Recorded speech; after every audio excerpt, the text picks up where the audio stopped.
CM Jaganmohan Reddy secretary Dhanunjaya Reddy అలాగే financial secretary Satyanarayana ఎన్నికల నిబంధనలను ఉల్లంఘించారని వారి మీద చర్యలు తీసుకోవాలి అని కూడా టీడీపీ నాయకులు అచ్చెన్నాయుడు గారు రాష్ట్ర ఎన్నికల సంఘానికి లేఖ రాశారు. ఈ నేపథ్యంలో ఈ అంశానికి సంబంధించి మనతో మాట్లాడేందుకు ప్రముఖ సీనియర్ జర్నలిస్ట్ దుర్గాకుమార్ గారు మనతో ఉన్నారు. సార్తో మాట్లాడదాం. సార్ నమస్తే. సార్ నమస్కారం కృష్ణ గారు, మన వీక్షకులు కూడా నమస్కారం.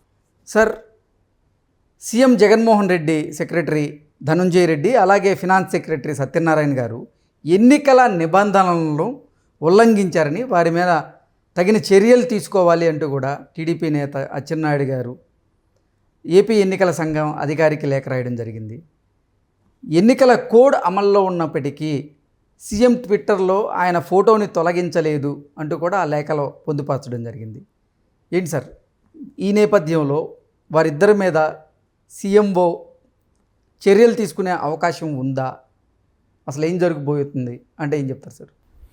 అంటే ఆంధ్రప్రదేశ్ ప్రభుత్వం ఇతర రాష్ట్రాల కన్నా భిన్నంగా వ్యవహరిస్తుందండి. ఎన్నికల కోడ్ వచ్చినా, కేంద్ర ఎన్నికల సంఘం ఎన్నిసార్లు హెచ్చరికలు చేసినా, రాష్ట్ర ఎన్నికల సంఘం ఎన్ని హెచ్చరికలు చేసినా కూడా రాష్ట్ర ప్రభుత్వ అధికారులు నిమ్మక నీరెత్తినట్లుగా ఉన్నారు. గతంలో కోడ్ అమల్లో లేనప్పుడు ఎలా ప్రవర్తించారో ఇప్పుడు అంతకన్నా తెగించి ప్రవర్తిస్తున్నారు. చివరి నిమిషం వరకు ముఖ్యమంత్రి గారి ప్రచారం బాగా జరగాలి, ఆయన ఫ్లెక్సీలు రాష్ట్రం అంతా నిండిపోవాలి, సిద్ధమని అడుగడుక్కి పెట్టిన ఫ్లెక్సీలు తప్ప ఆంధ్రప్రదేశ్లో ఏమీ కనపట్ల. డెవలప్మెంట్ ఉండదు, తర్వాత ఏ విధమైన కొత్త పథకాలు అమలవ్వవు, కొత్త బిల్డింగులు కట్టింది లేదు. సందుకి మాత్రం సిద్ధం అని ఇట్లా పెట్టినట్టుగా మొన్న కడప నుంచి ఒక తెలుగుదేశం అభ్యర్థి, ఆమె పేరు మాధవీలత, ఆమె అన్నవరం ఎయిర్పోర్ట్లో దగ్గర చూసి ఎయిర్పోర్ట్ లోపల కూడా పెట్టారు ఇదే ఫ్లెక్సీలు. ఎయిర్పోర్ట్లో పెట్టారు, హైవేల మీద పెట్టారు, గల్లీ నుంచి ఢిల్లీ దాకా పెట్టారంటే నమ్మండి. ఆమె ఒక ఫోటో తీసుకుంటుంది, ఎందుకు ఇది యాప్ ఉంది కదా సి విజిల్కి పంపిద్దామని. అయినా పబ్లిక్లో పెట్టిన ఒక ఫ్లెక్సీని ఫోటో తీస్తే అది ఎందుకు అభ్యంతరకరమో నాకు అర్థం కాలేదు. చూడమనే కదా జనాల్ని. ఆమె కూడా ఫోటో తీసుకుంటుంది. ఇప్పుడు అట్నేమి రహస్యంగా ఇప్పుడు కొన్ని విగ్రహాలకి ముసుగులు కప్పారు రాజకీయ పార్టీల నాయకులకి. ఆ ముసుగుల్లో పనిగా అంబేద్కర్ విగ్రహాలకి కట్టేశారు, ఎల్వి ప్రసాద్ లాంటి విగ్రహాలకి. నేను ఇక్కడ చూస్తున్నా రాజకీయాలతో సంబంధం లేని వ్యక్తులకు కూడా విగ్రహాలకి ముసుగులు వేసారు. ఇంకొక ఎవరంటే చిత్తూరు వి నాగయ్య, ఆయన సినిమా యాక్టరు, ఆయన ఏ రాజకీయ పార్టీకి చెందల. నిన్న రాత్రి నేను ఫిల్మ్ నగర్లో వెళ్తుంటే చూస్తే ఆయన విగ్రహానికి కూడా ముసుగు కప్పేశారు. అసలు వీళ్ళకి ఎవరికి ముసుగులు కప్పాలో తెలియని పరిస్థితిగా ఉంది ఇక్కడ పరిస్థితి. అక్కడ కూడా అదే ఉంటుంది. ఇప్పుడు నేను ఎందుకు చెప్పొచ్చా అంటే అది ఒక లాజిక్ లేదు. సిద్ధం అని మీరు ఫ్లెక్సీలు పెట్టి ఫోటోలు తీసుకుంటే ఆ మీద ఎంత దౌర్జన్యం చేశారంటే కారు మీద దాడి చేస్తున్నారు. ఇటుక రాళ్ళు తీసుకొచ్చి టైర్లకి అడ్డంగా పెట్టేశారు. అంటే ఇక ఆమె టైర్లు ఎక్కి ఏ కారు కాదు, ట్రాక్టర్ కూడా ఇటుక రాళ్ళని దాటి వెళ్ళలేదు. టైర్కి కనుక ఆనిచ్చి పెడితే అంత పవర్ఫుల్ అనమాట. 4 చాట పెట్టేశారు, తర్వాత వెహికల్స్ అడ్డం పెట్టేశారు. ఆ వెహికల్ మొత్తానికి ఆమె మీద దాడి చేసినంత పని చేశారు. ఆమె కొంచెం ధైర్యస్తురాలు కాబట్టి కనీసం ఆర్గ్యుమెంట్ చేసింది. పోలీసులు కానీ ఎవరు కూడా రాలా. ఇది ఏ విధమైన ఉల్లంఘనం మీరు ఆలోచించండి. అవన్నీ కనపడతల్లా వీళ్ళకి. ఆఖరికి సీఎం ట్విట్టర్లోనూ అయితే, తర్వాత ప్రభుత్వాలు ఇచ్చే సర్టిఫికెట్ల మీద సీఎంఏ, తర్వాత పిల్లలకి ఇచ్చే అంగన్వాడీ కోడిగుడ్ల మీద సీఎంఏ, చెక్కీల మీద సీఎం ఫోటోలే. అవన్నీ ఏం చేస్తారంటే ఇప్పుడు వాటిని ఎట్లా తొలగిస్తారు? ఎలక్షన్లకు ముందే వీళ్ళు చర్య తీసుకోవాలి. ఇది గవర్నమెంట్ సీఎం పీరియడ్ అయిపోతుంది కదా, మళ్ళీ ఎలక్ట్ అయితే ఏ సీఎం అయితే ఆ సీఎం అయినా వీటి మీద అన్నీ వేసుకోవాలండి. మంచి పని చేసేటప్పుడు ఆ గుడ్డు పెంకు పగలగొట్టి తినాలి కదా. తింటున్నప్పుడు ఆ రాష్ట్ర ప్రభుత్వం ఇచ్చిందని తెలుసు కదా. జగన్ గారి ఫోటో ఏమన్నా నిలబడుతుందా దాని మీద? ఈ ప్రతి దాని మీద ప్రింట్ వేసుకుంటూ ఇప్పుడు లెట్రిన్ ప్లేట్ల మీద ఇట్లాంటి అటు వేయకూడదు కదండి. కాళ్ళ కింద నడిచే టైల్స్ మీద జగన్మోహన్ రెడ్డి గారి ఫోటోలు, రోడ్ల మీద దాని మీద నడుస్తానికి కదా వేసింది. ఇప్పుడు మీరు ప్రచారం చేసుకునే కూడా కొంచెం ఉందాతనంగా ఉండాలి. ఆ తర్వాత ఎక్కడన్నా ఒకటి ఆరా పెట్టుకుంటే పర్లేదు, కానీ ఇంటింటికి సిద్ధం అంటే దేనికి?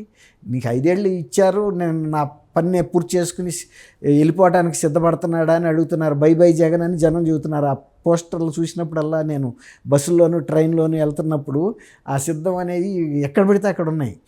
బై బై జగన్ అంటున్నారు, జగన్ బై బై అంటే ఆయనకు ఉపయోగించుకుంటున్నారు. ఇక వాళ్ళు ఒక నిర్ణయానికి వచ్చారు ఈయన పంపించడానికి, వెళ్ళటానికి ఆయన సిద్ధం అన్నట్టుగా నాకు అనిపించింది. ఆంధ్రప్రదేశ్ మొన్న ఈ మధ్య వెళ్ళినప్పుడు 3-4 జిల్లాల్లో తిరిగాను నేను, అట్టా అనిపించింది. ఇప్పుడు అచ్చెన్నాయుడు గారు ఏం రాశాడంటే వీటన్నిటి మీద కూడా జగన్మోహన్ రెడ్డి గారి ఎన్నికల కోడ్ వచ్చి 12 రోజులైనా కూడా వాటిని తొలగించట్లేదు అని ముఖేష్ కుమార్ మీనా గారికి, స్టేట్ సిఇఓ గారికి లెటర్ రాశాడు. ఆయన ఒక తెలుగుదేశం అధ్యక్షుడిగా వర్కింగ్ ప్రెసిడెంట్ ఉంది కదా ఆయన పోస్ట్ రాశాడు. దాంతోపాటు సత్యనారాయణ అని సీఎం గారు ఆఫీసులో సీనియర్ ధనంజయ రెడ్డి, ఆయన తర్వాత ఫైనాన్స్ సెక్రటరీ సత్యనారాయణ గారిని మీద చర్య తీసుకోమని ఆయన రాశాడు. ఇప్పుడు సీఎం ఆఫీస్ మీద చర్యలు తీసుకునేటట్టుంటే ఇంతరాక ఎందుకు వస్తుంది? ఇప్పుడు సిఇఓ గారు కూడా మళ్ళీ వీళ్ళకి రిమైండర్ రాస్తాడు తీయమని, అంతేగాని అరెస్ట్ వారెంట్ అయితే ఇష్యూ చేయలేడు కదా. లేకపోతే కేంద్ర ఎన్నిక సంఘానికి ఫిర్యాదుని దీన్నే ఫార్వర్డ్ చేసి వాళ్ళని రిక్వెస్ట్ అంటే ఎన్నికల నిబంధనలు కనుక ఉల్లంఘిస్తే వారి మీద చర్యలు ఉండే అవకాశం ఉంది. కాబట్టి ఇప్పుడు వాళ్ళిద్దరూ కూడా ఎన్నికల నిబంధనలు ఉల్లంఘించారు. ఎన్నికల కోడ్ అమల్లో ఉన్న నేపథ్యంలో అసలు ట్విట్టర్లో సీఎం గారి ఫోటో ఉండకూడదు, కానీ వాళ్ళు ఉంచారు. ఇది నేరం కింద పరిగణించి ఇంకా కూడా కొన్ని రాశాడండి. ఆయన ఫోటోలు ఎక్కడెక్కడ వాడుతున్నారు ఆయన రాశాడు. ఇప్పుడు స్టేట్ ఎలక్షన్ కమిషన్ మొన్న ఎస్పీలని పిలిపించినట్టు వీళ్ళిద్దరు అధికారిని పిలిపించి షోకాజ్ నోటీస్ ఇచ్చి, షోకాజ్ నోటీసు చూసిన తర్వాత వీళ్ళ మీద తీసుకోవచ్చు. స్టేట్ ఎలక్షన్ కమిషన్ కూడా వాళ్ళ ఇచ్చిన సంజయ్షి కనుక కరెక్ట్గా లేకపోతే సస్పెండ్ చేయొచ్చు కూడా, లేదంటే కేంద్ర ఎన్నికల సంఘానికి సిఫార్సు చేయొచ్చు వీళ్ళని సస్పెండ్ చేయమని.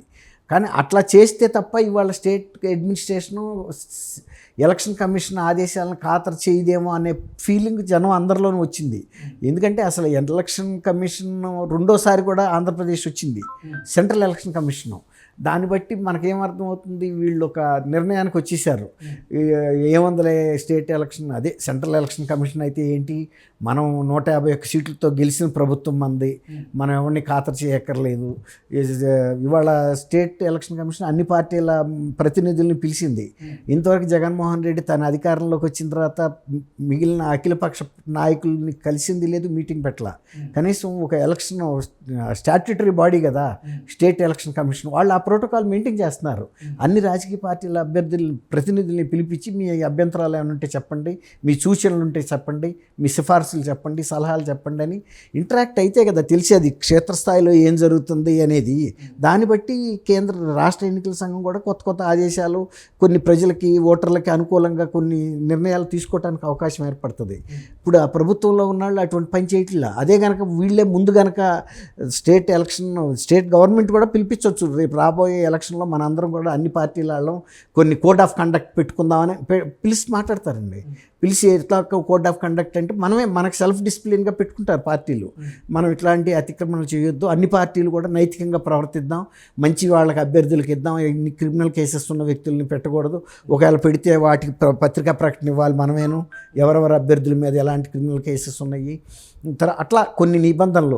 తర్వాత మనం ఎక్కడా కూడా హింసను ప్రజ్వరం చేసేటట్టు ఎవరూ ప్రయత్నించొద్దు, చేస్తే కూడా మనం కఠినమైన యాక్షన్ తీసుకుంటాము. అట్లా ఒక అవగాహనకు రావాలి అన్ని రాజకీయ పార్టీలు. గతంలో అట్లా ఉండేది, అది పోయింది ఇప్పుడు. కానీ అందుకని కేంద్ర ఎన్నికల సంఘం పిలిపించింది. ఇప్పుడు ఈయన అచ్చెన్నాయుడు గారు ఇచ్చిన లేఖ కూడా ప్రస్తావనకు వస్తుంది అక్కడ. ఆయన ఖచ్చితంగా ప్రస్తావిస్తాడు, సార్ ఈరోజు నేను ఇంకో లెటర్ కూడా రాశాను మీకు అని. అప్పుడు ఆ ఎన్నికల సంఘం కూడా కొంత స్పందించాలిగా. మీనా గారు కూడా అవునండి మీరు రాశారు, మాకు అందింది, మేము వాళ్ళిద్దరికి షోకాజ్ నోటీస్ ఇస్తామనో లేకపోతే వీరి forward to central election commission అనో చెప్పాల్సి వస్తుంది. కాబట్టి దానంటికన్నా ముందు రాష్ట్ర ప్రభుత్వానికి స్వయం క్రమశిక్షణ అనేది ఉండాలండి. ఇటువంటి పనులు మనం చేయకూడదు. రేపు ఎన్నికల సంఘాన్ని ఉల్లంఘిస్తే ఒక రాజ్యాంగ వ్యవస్థని, రేపు ఎన్నికల్లో కూడా కేసులు పడతాయి. ఆ తర్వాత అయినా ఇట్లాంటి అంశాల మీద పడినప్పుడు ఎవరైతే గెలుస్తారో వాళ్ళని అనర్హులుగా ప్రకటిస్తారు. ఇట్లా జరుగుతున్నాయి కదా ఇప్పుడు మనం ఎన్ని చూసాము. తర్వాత ఆల్రెడీ కేంద్ర ఎన్నికల సంఘం ఆంధ్రప్రదేశ్ మీద ప్రత్యేక ఫోకస్ పెట్టి ఉంచింది. ఇక ఇట్లాంటివి కనుక ఇంకా కంప్లైంట్లు పెరుగుతుంటే వాళ్ళు ఇంకా కొంతమంది పరిశీలకులను పెంచి ఇంకా యాక్షన్ తీసుకుంటారు. తీసుకోకుండా ఏం ఆగరు. ఏదుండా కూడా ప్రభుత్వాలు కూడా కొంత స్వయం క్రమశిక్షణ అనేది పాటించడం అవసరం కృష్ణ గారు. Okay okay sir, thank you so much. Thank you Krishna గారు, వీక్షకులు కూడా.